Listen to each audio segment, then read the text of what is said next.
Mes chers amis, bonjour encore une fois. Je suis là pour partager avec vous un souci comme j'ai l'habitude de partager. Il y a quelques jours, j'ai vu passer dans les réseaux sociaux la nouvelle que le Portugal envisagerait de légaliser tous ces travailleurs sans papier comme une des mesures de lutte contre le coronavirus.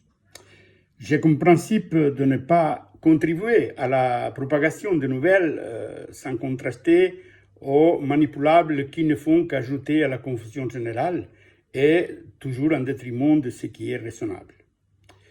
Mais à la lecture de ces posts, je ne peux pas m'empêcher de réfléchir à la question. Si l'Europe continue à priver des droits fondamentaux des millions de résidents non reconnus, elle ne peut pas prétendre une vraie efficacité des directives de lutte contre la pandémie. Si nous tenons compte du fait que ces personnes sont des travailleuses et des travailleurs et en plus très précarisés, comment s'exerce-t-il le contrôle de ces déplacements et du respect de leur part de consignes? Dans la majorité des pays, comme en Suisse, ils ne sont pas déclarés aux assurances sociales. Et quand ils le sont, ils n'ont pas le droit aux prestations de chômage et d'assistance. Ces jours, de nombreuses femmes de ménage qui en plus s'occupent des personnes à haut risque, comme les personnes âgées, soit les employeurs les obligent à aller travailler sans respect de règles, ou bien ils leur demandent de rester chez elles. Évidemment, vous savez deviner, sans salaire.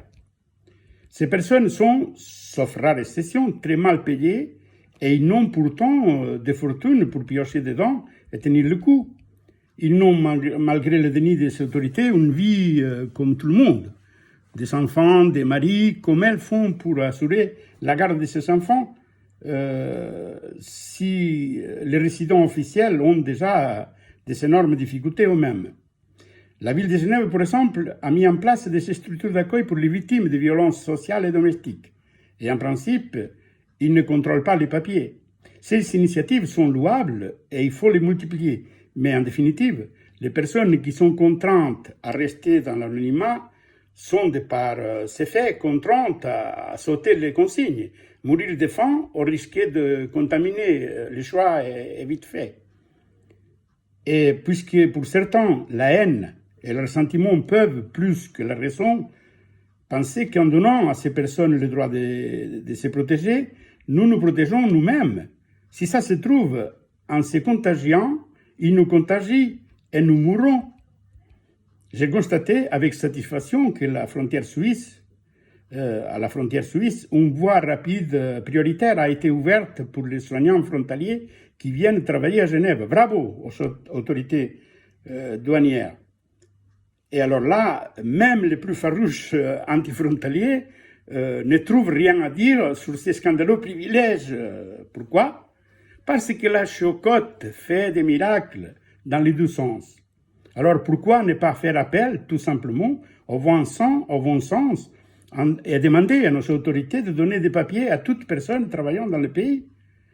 Une fois la crise passée, ils vont contribuer à la vie sociale et économique en Suisse, payer des charges sociales, les impôts, prendre les responsabilités, quoi. Comme ils le font déjà aujourd'hui, mais avec reconnaissance. Chers amis, je vois à tout moment des messages de paix, d'amour et des appels à profiter de cette situation pour réorganiser notre vie et réfléchir à un nouvel ordre mondial plus humain et moins égoïste. Dans ma famille, nous parions déjà sur l'oubli de ces vœux pieux dès que la crise passe, si elle passe. Pourquoi ne pas laisser ouvert le couloir de l'humanisme? Comme vieux syndicaliste, j'ai l'habitude des frustrations quant aux progrès sociaux qui ne vont pas assez vite, et ils régressent même, à mon avis. Mais l'espoir me fait aussi vivre, comme il me fait marcher l'horizon qui s'éloigne à mesure que j'avance. Chers amis, profitez pour réfléchir. Salut dans la lutte.